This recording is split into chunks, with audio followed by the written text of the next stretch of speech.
Tommy John is a well-known name throughout the baseball community, not only for his ability to throw a stellar sink ball, but also because of his famous namesake elbow reconstructive surgery.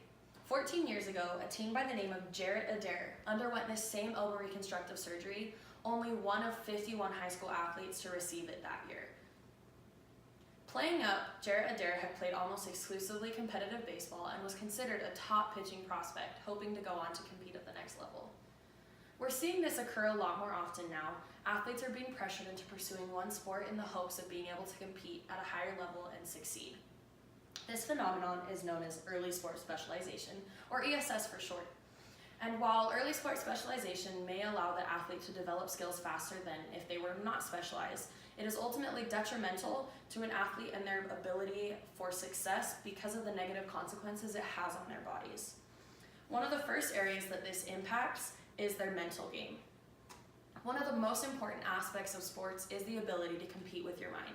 And when that edge is taken away, it severely impedes the ability for success of an athlete. Athletes often must be at an ideal BMI in order to compete at their best level, but because of that, it causes a lot of self-esteem issues which can lead to eating disorders. According to Joran Sundgaard-Borgen, a professor of public health and activity, they found that this pressure negatively affects their body image, which causes the prevalence of eating disorders to be higher in athletes than non-athletes. We can see that this causes negative body image, which can often lead to depression and other things like burnout. Joel S. Brenner, who is a sports medicine specialist, has said that if there is no break from athletics during the year, the risk of overuse or burnout increases. We see that if these problems are occurring, it takes away the athlete's mental edge and ability to compete, and that's one of the reasons why ESS is such a negative thing. The second area that this impacts is an athlete's ability to compete physically. At a young age, an athlete must be able to compete, but their bodies are often not fully developed, and becoming more susceptible to injuries. Those injuries occur when the body is put under high stress without enough time to recover. According to Anthony Califf and Alan Meiskes, professors at Iowa Purdue, they found that excessive sport training can lead to overuse injuries in both children and adults, and the potential for injury is far greater in younger athletes. We see that because of the intensity of this training, it is too much for their bodies to handle, and these athletes are sustaining more injuries. It has been found that if the number of hours in practice exceeds the athlete's age, then they are more likely to sustain an overuse injury. According to Samanthi Reddy of the Wall Street Journal, she found that serious overuse injuries are 2.3 times more common in highly specialized athletes than others. We see that these injuries are not easy to heal, and they often take time, and the athlete never returns to the sport and never plays the same. People that argue against or argue for early sport specialization often say that it is the only way for an athlete to compete at the next level because they spend so much time developing skills.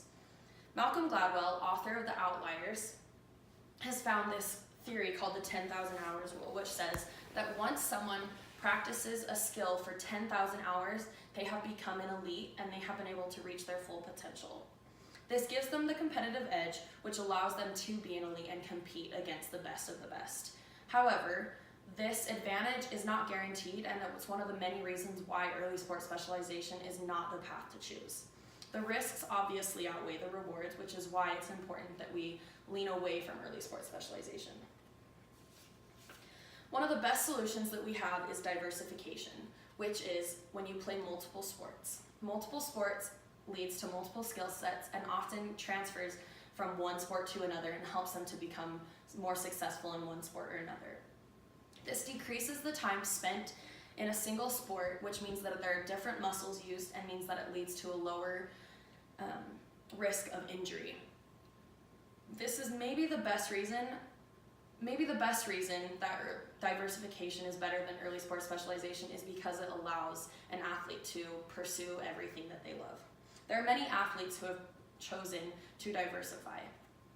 Elena Delle Donne, Tom Brady, Abby Wambach, Michael Jordan, Donovan Mitchell, but the most important was my dad. He was a two-sport athlete and eventually was able to play for the Angels organization for several seasons. In conclusion, early sport specialization is not what we want our children and young athletes to be participating in. Athletes are being pushed to compete at the highest level and expected to succeed, but it is ultimately ruining their chances of success. We, as parents, leaders, coaches, must look for ways to help these students improve and excel. Our involvement now has a huge impact on the future. Our efforts will make a difference, and you can make a difference.